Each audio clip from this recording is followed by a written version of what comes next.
The 2025 NBA Finals matchup is set, so leading up to Game 1, it's only right to preview the series. Instead of an overall preview, I wanted to do one for each team to look at some of the areas where they've excelled or key areas that could play a role during the series. In this video, I'm going to take a look at the Indiana Pacers, who are looking to have a magical ending to their incredible postseason run. While the Thunder were dominant all season long, for the Pacers, this season wasn't always smooth sailing. At the end of the 2024 calendar year, they were 16 and 18, and at that point, the 8th seed in the Eastern Conference.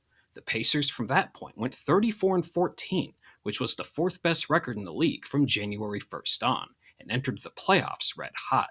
So while many picked against the Pacers in each round of the playoffs, this finals trip isn't completely unexpected. The beauty about the Pacers' offensive attack, led by Tyrese Haliburton, is that on any given night you don't know who will beat you. Though when Haliburton, who is an incredible facilitator, is aggressively looking for his own shot, it helps the Pacers go to another level. The Pacers are 9 and 1 in games these playoffs where Haliburton has scored 17 or more points, though the question will be how he scores against a Thunder team with multiple high-end defenders to throw at him. This season in 2 regular season games against Oklahoma City, Tyrese scored 22 total points, and both his drives and paint touches were down in those games compared to season averages, so it will be interesting to see what the Pacers do to counter this. But that is what makes this series so fascinating. There is an old saying that styles make fights, and this is what we'll have here. The Pacers, known for their high-powered, up-tempo offense, will be going up against a tremendous defense in the Thunder that is great at limiting certain areas where they excel, and are like nothing they've faced so far these playoffs. The Thunder, in essence, create problems. However, the same can be said for Oklahoma City facing this Pacers offense. With their tempo, savvy passing, outside shooting, and problem solving, it's a mix that has been too much for a lot of teams to handle. Looking at the Thunder's defense, there are no glaring weaknesses, but there's one area that can be vulnerable. That is allowing corner threes. The Thunder allowed the most corner threes per game during the regular season. That's gone up slightly these playoffs. The Thunder opponents have made just 31% of these shots, which is incredibly low for what's seen by many as the easiest and most valuable three-point shot. The Pacers as a team have shot a ridiculous 47% on corner threes these playoffs, and they can generate these looks in a variety of ways. Here after a steal, Aaron Nesmith is bringing the ball up. Given what we've seen with pickup points this postseason, we could see players who aren't your usual suspects bringing it up for the Pacers on various possessions. Though after a quick screen from Haliburton, Nesmith passes him the ball. Though once Tyrese catches it, you see Miles Turner is already in position to set a screen on Shai Gilgeous-Alexander. Though once Haliburton uses the screen, Shai and Jalen Williams both blitz on the ball as Turner starts rolling to the rim, and this now gives us a potential advantage. Shai does notice this and starts working back to Miles, though by then, it's already too late. Haliburton makes the pass to Turner, and Cason Wallace has rotated to help. Though Turner, as he's catching the ball, just happens to be looking at the wide-open Andrew Nembhard in the corner. The center makes the quick pass, and it leads to Nembhard hitting the open three. This instance is after a made basket, and Tyrese Haliburton gets the ball initially. But you see he's already looking to his left to pass it up to Nembhard. Now, if you want an example of just how fast the Pacers can get up the floor, look how they've already crossed half court while at the bottom of your screen. The score is changing on the telecast. Nembhard sizes up Kevin Porter Jr., but as he does this, notice Aaron Nesmith, who just entered the right side of your screen. Nembhard waits until Nesmith works his way into the restricted area and immediately starts his drive downhill, though AJ Green, who is defending Nesmith, is going to be in a bind. As the ball handler works downhill, you want to cut off the chance of a potential layup, but Nesmith is still working to the left corner for what is also a very valuable shot. It's a tough dilemma for a defender, but Nembhard makes the pass to an open Nesmith, who makes the triple.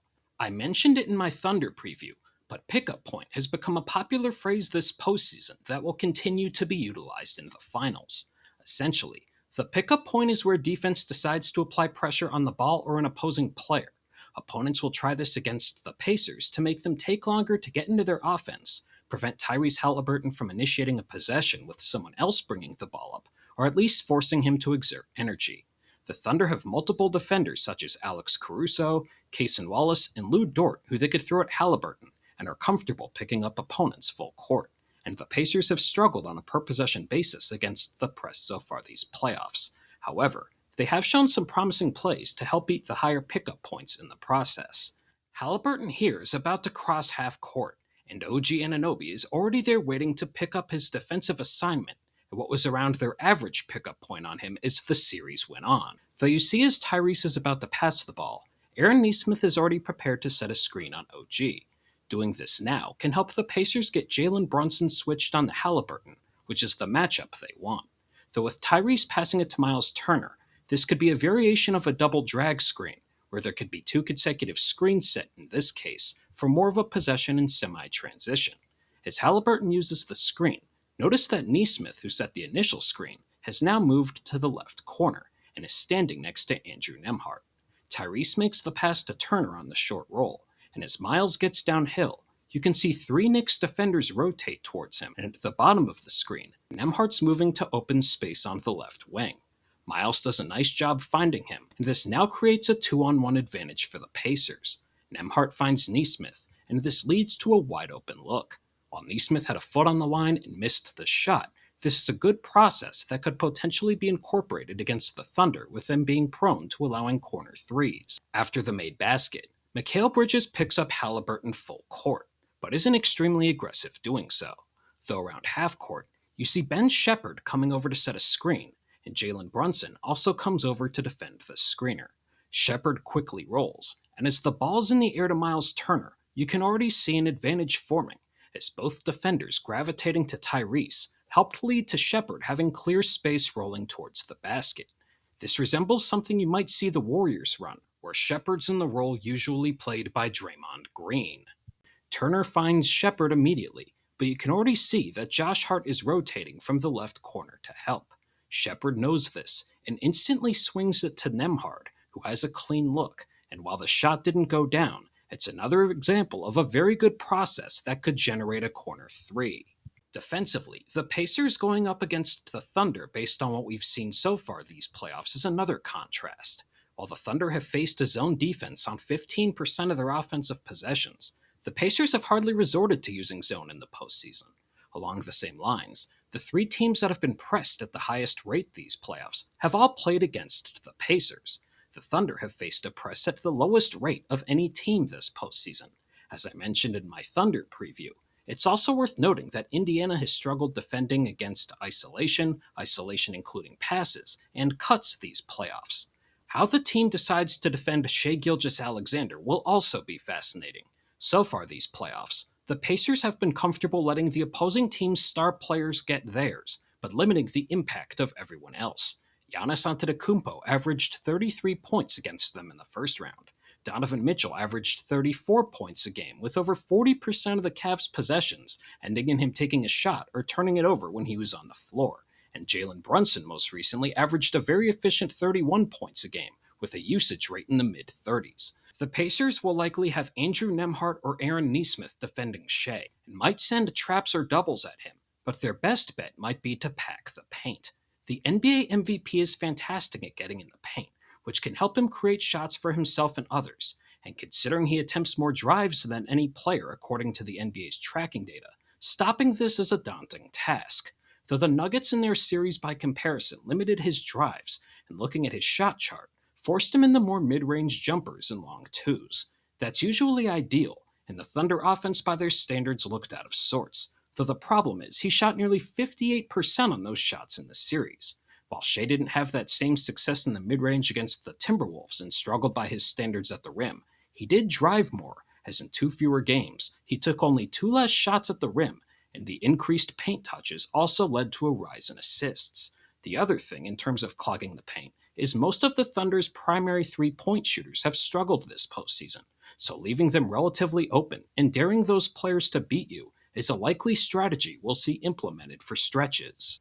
The Pacers are viewed as a considerable underdog entering this series, which makes sense given the historical context of what the Thunder have done to this point, though there is a path to win here, and this is a team that has shown they can't be counted out.